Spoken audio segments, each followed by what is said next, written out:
I discovered my family was planning to take my lake house not through confrontation or accusation, but through a moment of careless confidence, so calm and assured that it unsettled me more deeply than anger ever could. Because betrayal becomes most frightening when it assumes your compliance before you even realize a battle has begun. The house sits along Clearwater Lake in northern Minnesota, surrounded by towering pine trees and water so still as sunrise that it mirrors the sky, without distortion. And every inch of that place exists because of my discipline, my restraint, and the years I spent choosing solitude over dependence, even though my family always treated my independence as something temporary rather than intentional. My name is Marianne Holloway, and I am the only one in my family who ever stepped away from shared comfort to build something entirely on her own. A decision that was quietly resented long before it was openly challenged. My mother, Evelyn Holloway, believes that family unity should never be questioned, even when that unity requires silent sacrifice from one person, so that everyone else can remain comfortable. My father, Thomas Holloway, avoids confrontation by redefining it as misunderstanding, preferring calm appearances over difficult truths. Especially when conflict threatens the illusion of harmony he works so hard to maintain. My older sister, Vanessa Reed, learned long ago that persuasion is more effective than force, and she uses logic, tone, and timing to make entitlement sound reasonable when something valuable is within reach.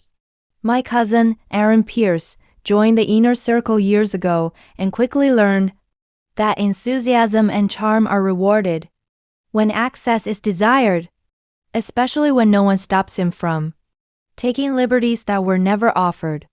I purchased the lake house after nearly a decade of disciplined choices, working overtime while others rested, refusing financial help that came attached to expectations, and building a life that allowed me to breathe without negotiating my boundaries. And although I never intended the house to become a symbol, it did exactly that the moment my family realized it existed outside their influence. They never asked how I afforded it. They never acknowledged what I gave up to secure it. They only noticed that it was beautiful, isolated, and theirs to imagine. At first, the attention felt flattering.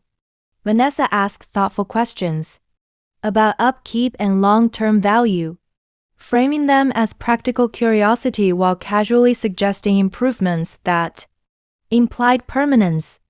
Evelyn commented often on how peaceful the house felt, mentioning how healing it would be for the family to gather there more often, especially as everyone grew older and needed one another more.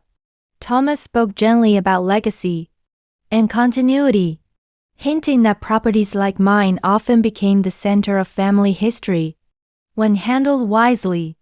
Aaron treated the house like an open invitation, bringing friends without notice, referring to it as our place, and laughing warmly whenever I corrected him. Because entitlement often hides behind charm when it expects no resistance. None of it felt aggressive. That was what made it dangerous. The shift from admiration to assumption happened so gradually that I almost missed it, until the night I heard my future being decided without me. Dinner had ended quietly, the lake reflecting moonlight through the windows, and conversation drifted towards summer plans as I stepped down the hallway to retrieve a notebook from the study.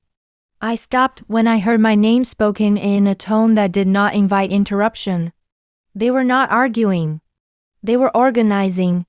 Vanessa spoke confidently about rearranging the guest rooms to allow extended stays, framing it as a natural evolution rather than a request.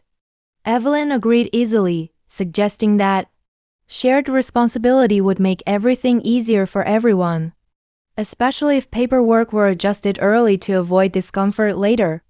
Thomas mentioned a colleague familiar with property transitions, emphasizing how proactive planning prevented emotional complications in the future. Aaron laughed, talking about finally having a place to host people freely without worrying about permission. No one asked where I stood. No one questioned whether I agreed. They were already dividing something they did not own. I stood there longer than I should have, realizing that this was not confusion or excitement, but confidence built on the belief that I would eventually comply. That guilt would soften me, and that resistance would feel selfish once expectations hardened into assumptions. They were not planning to take the house illegally or violently. They were planning to take it socially, emotionally, and gradually, until my refusal would make me the problem. I returned to the table calmly, said nothing, and finished the evening without disruption, because confrontation in that moment would have only taught them how to disguise their intentions more carefully. I left early the next morning without explanation, driving away from Clearwater Lake as the house disappeared behind the trees. And for the first time, the place I built for peace felt like a boundary that needed defending. That afternoon, I began observing rather than reacting, documenting patterns in conversation, noting how language shifted from suggestion to certainty, and recognizing how often my silence was interpreted as agreement. I stopped correcting them. I stopped sharing plans. I stopped offering explanations. And as I withdrew, their confidence grew, because people who believe they are winning rarely question quiet. Plans began forming without my involvement. Future visits were discussed openly. Assumptions solidified. They believed the house was already theirs, and that I would accept it once the emotional groundwork was complete. What they did not realize was that every assumption they made revealed exactly who they were willing to become for access, and every boundary they crossed clarified how far I was willing to go to protect what I built. The lake remained calm. The house stood untouched. But beneath that still surface, something had shifted permanently.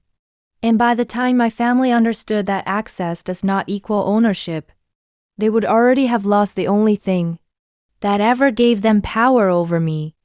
After I left Clearwater Lake that morning, I did not confront anyone, not because I was unsure of what I heard, but because certainty has a way of sharpening patience rather than dissolving it, and I needed to see how far my family would go once they believed resistance was no longer necessary.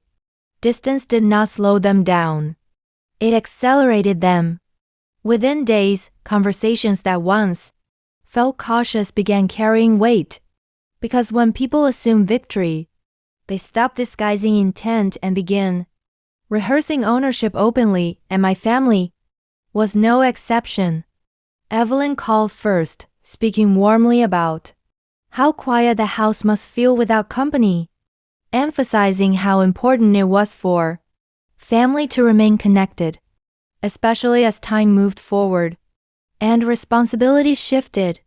And although her tone suggested concern, her words carried an expectation that my absence was temporary and corrective rather than intentional.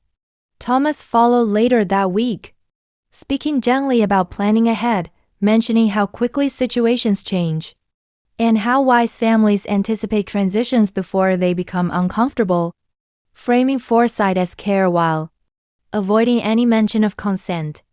Vanessa's approach was more calculated. She sent messages outlining ideas for improving shared functionality, suggesting schedules, maintenance coordination, and long-term arrangements that assume participation rather than invited discussion. Because she had already moved past persuasion and did execution, Aaron grew bolder as well, referring openly to future gatherings at the lake, telling people about the place as though it were already a communal asset, and casually extending invitations that were never his to offer, all while presenting himself as enthusiastic rather than intrusive. I did not correct them. Silence, I learned quickly, functions like permission to those who already believe they are entitled. As weeks passed, the house became a topic of conversation everywhere except in direct conversation with me, because they no longer felt the need to include the owner. Once they believed ownership was a formality waiting to be resolved. Plans formed publicly. Summer weekends were discussed. Assumptions hardened. What unsettled me most was not their confidence, but how naturally they involved others. Because when entitlement reaches outward, it reveals how deeply it believes in its own legitimacy. Friends of Vanessa began asking casual questions about availability. Distant relatives mentioned visiting. Even acquaintances referenced gatherings I had never approved. The house was no longer treated as mine. It was treated as inevitable.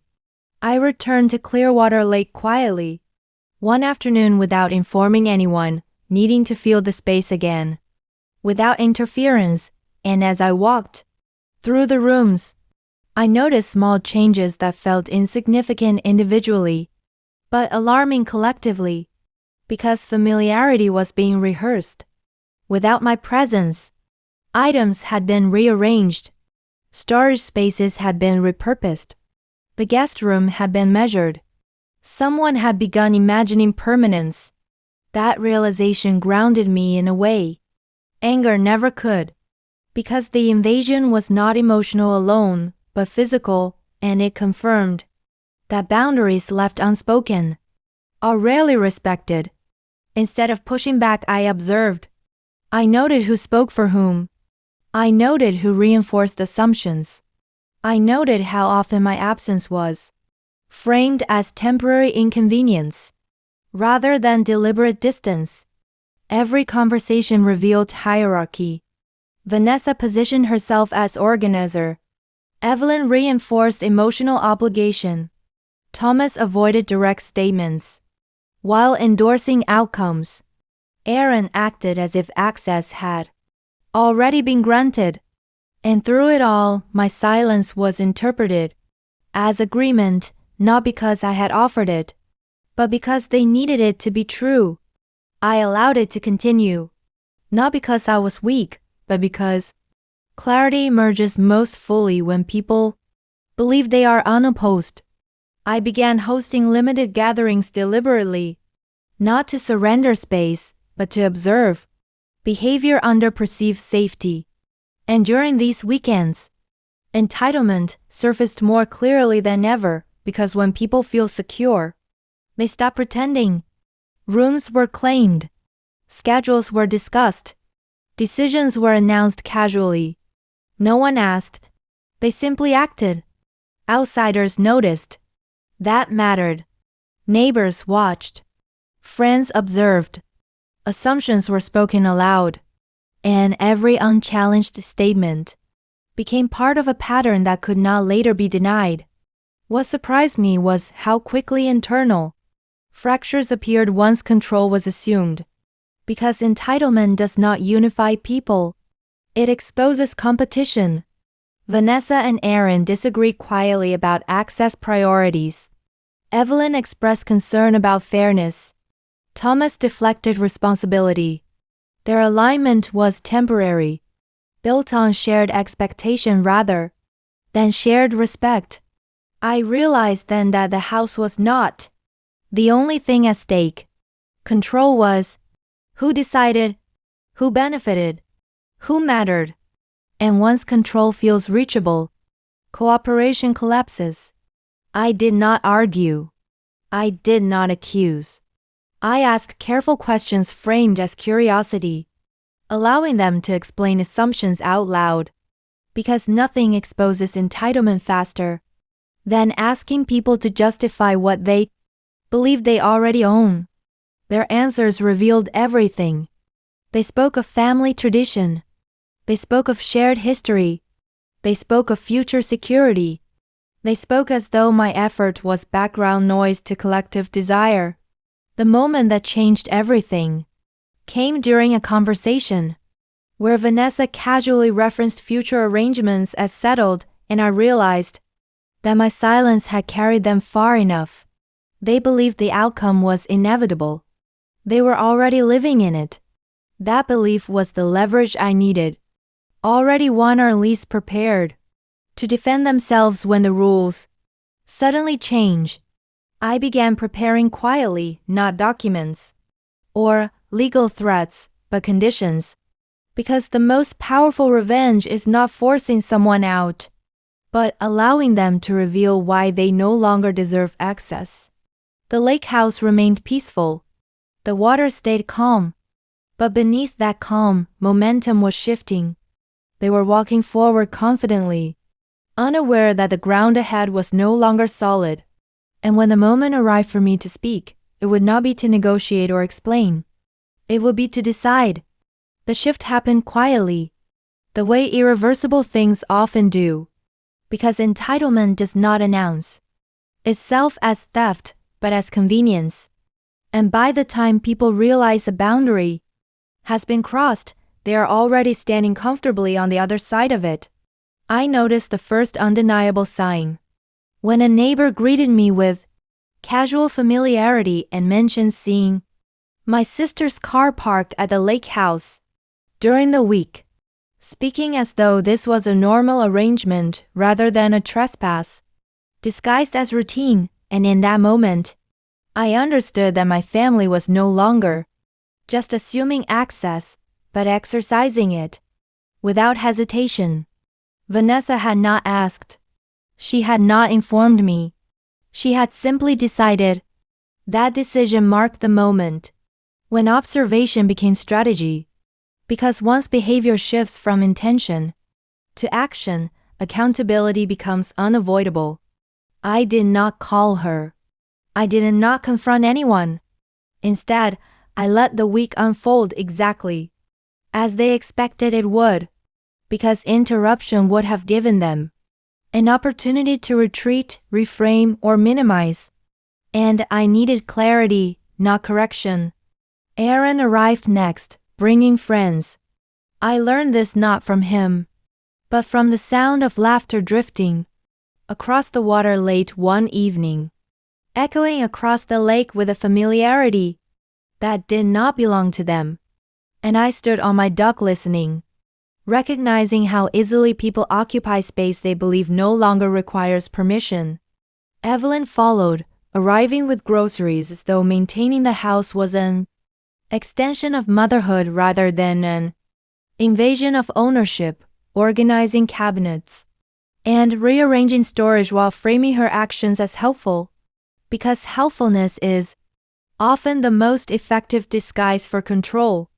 Thomas arrived last, avoiding involvement while benefiting from it, occupying a chair on the deck and observing everything with the practiced neutrality of someone who believes responsibility dissolves if he does not acknowledge it directly. I watched them all, not from anger, but from precision. Each action was documented, each assumption recorded, each overstep contextualized. I made sure their behavior occurred in full visibility because secrecy protects the offender, while openness exposes patterns that cannot later be denied. They spoke openly now, no longer careful with phrasing, because familiarity breeds confidence, and confidence breeds carelessness.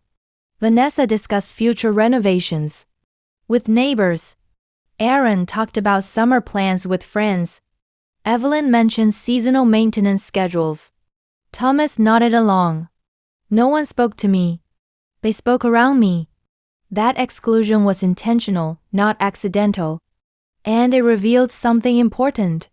Because when people exclude the owner from conversations about her own property, they are no longer testing boundaries.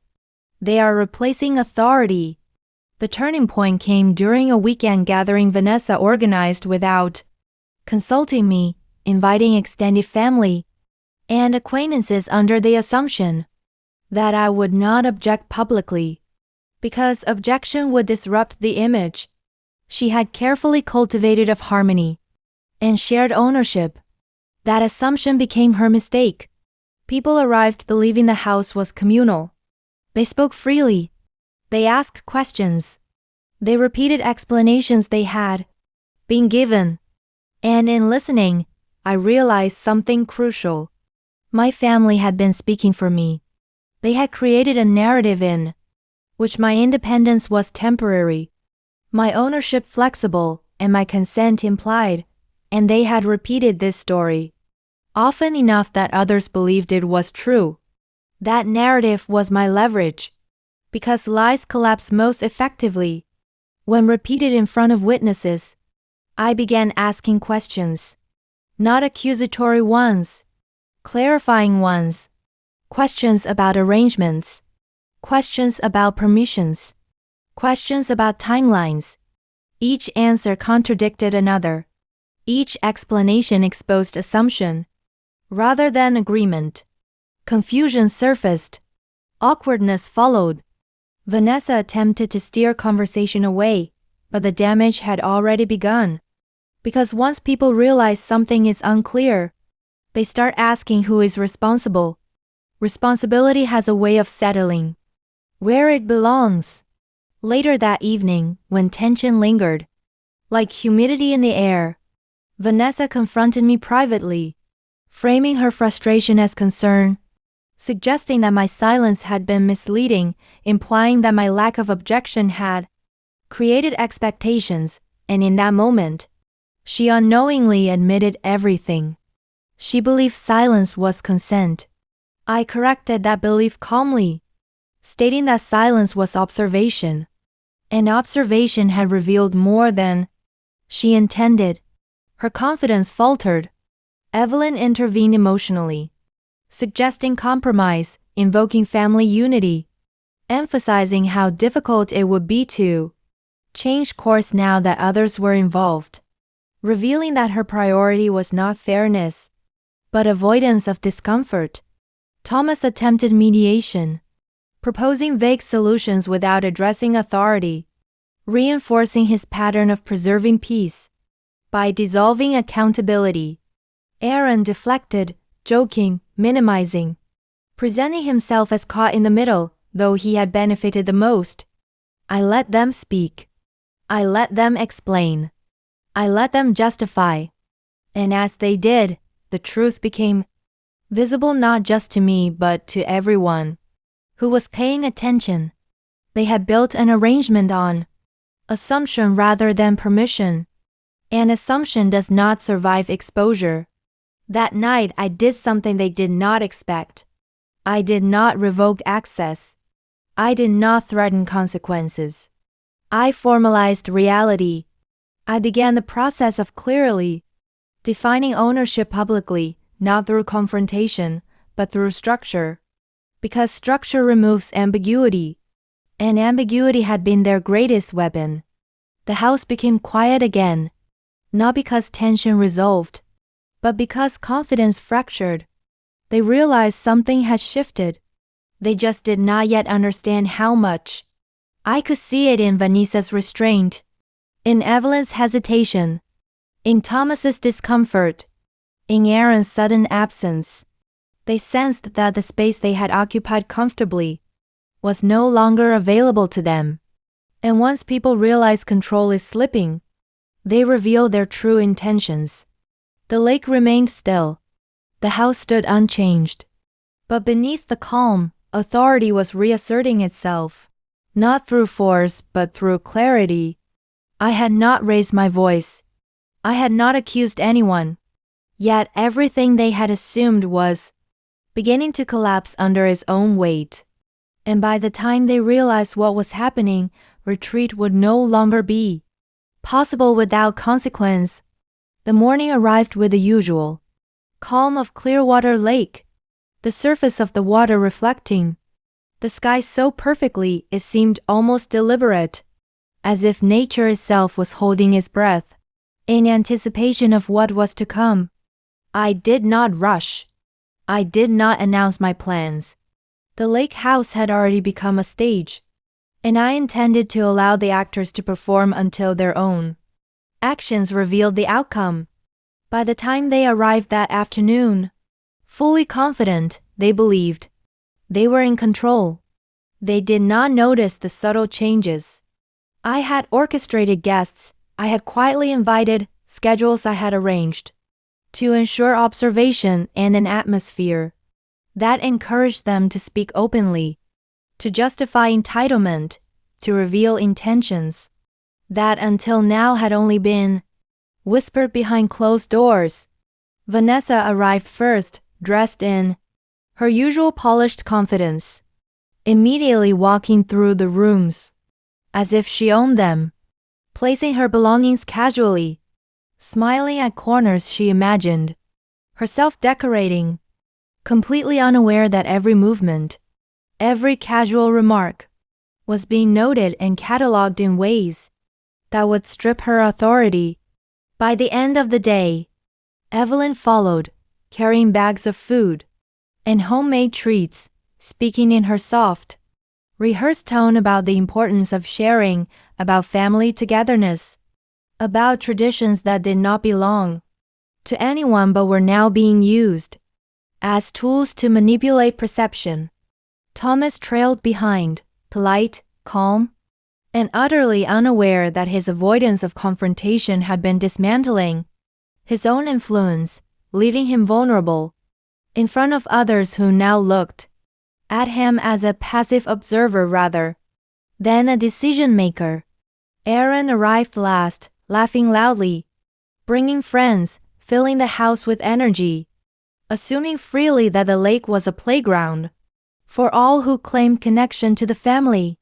I greeted them all with calm, a neutral smile, and invited them to settle into the living room, where the lake glimmered through the large windows, and they immediately began speaking, narrating plans, scheduling events, and dividing spaces, without a single acknowledgement of my presence as the owner.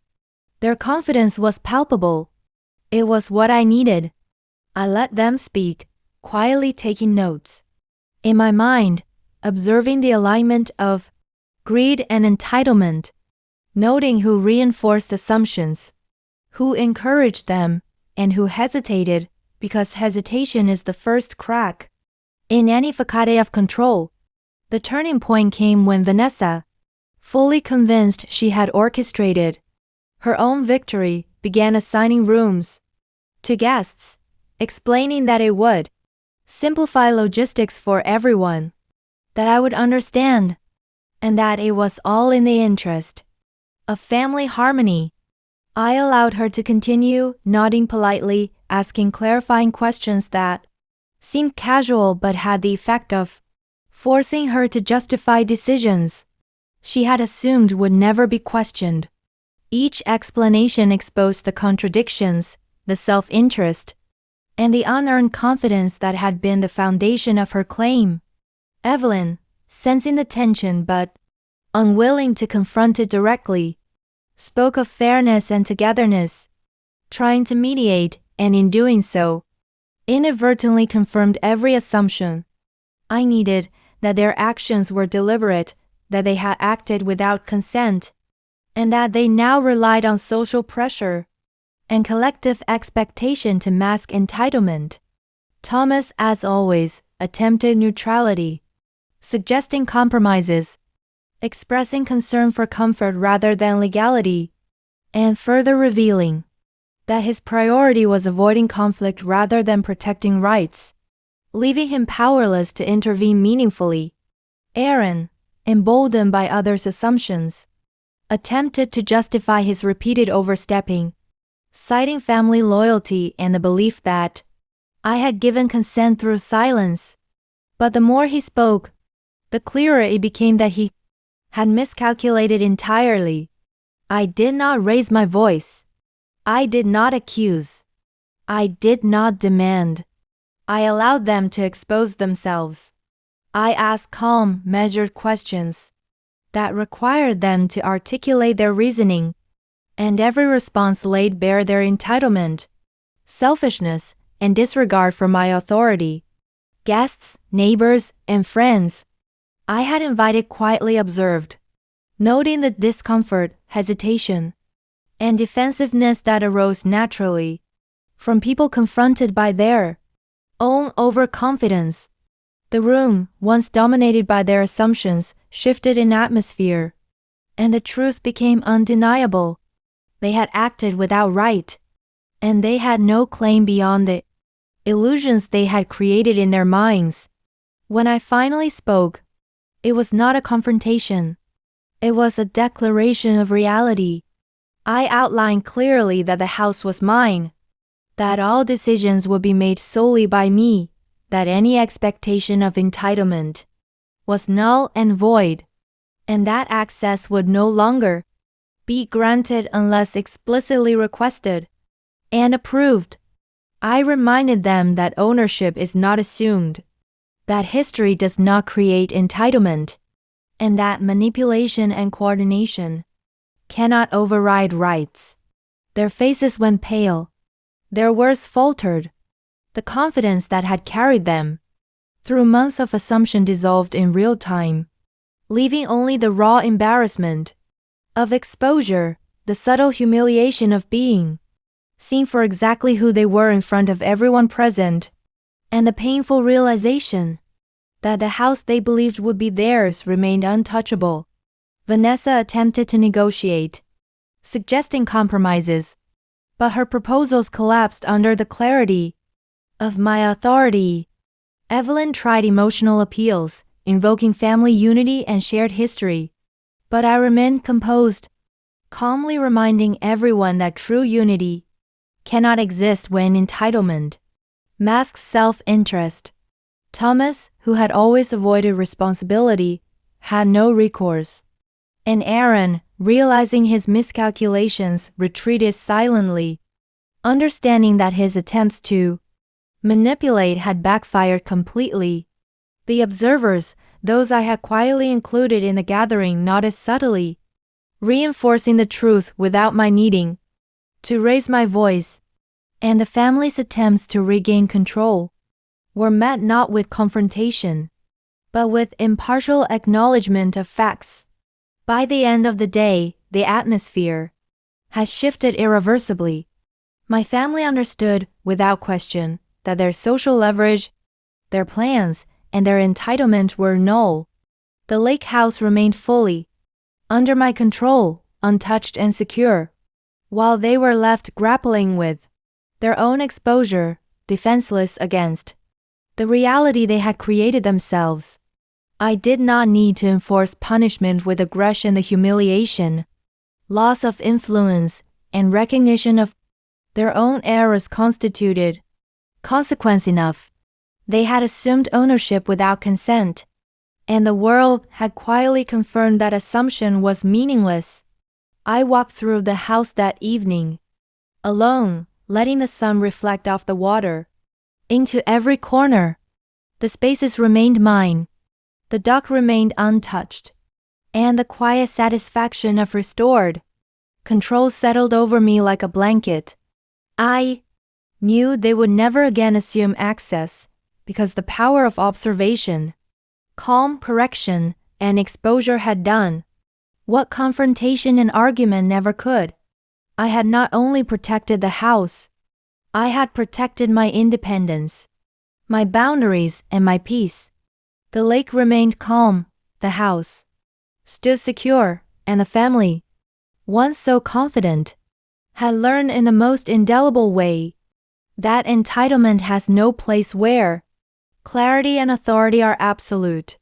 And as I looked out over Clearwater Lake, I allowed myself a small, private acknowledgement of victory, knowing that the strongest revenge is not shouting, legal action, or force, but the quiet assurance that what belongs to you remains untouchable, while those who sought to claim it for themselves are left exposed, powerless, and unmistakably aware of their miscalculation.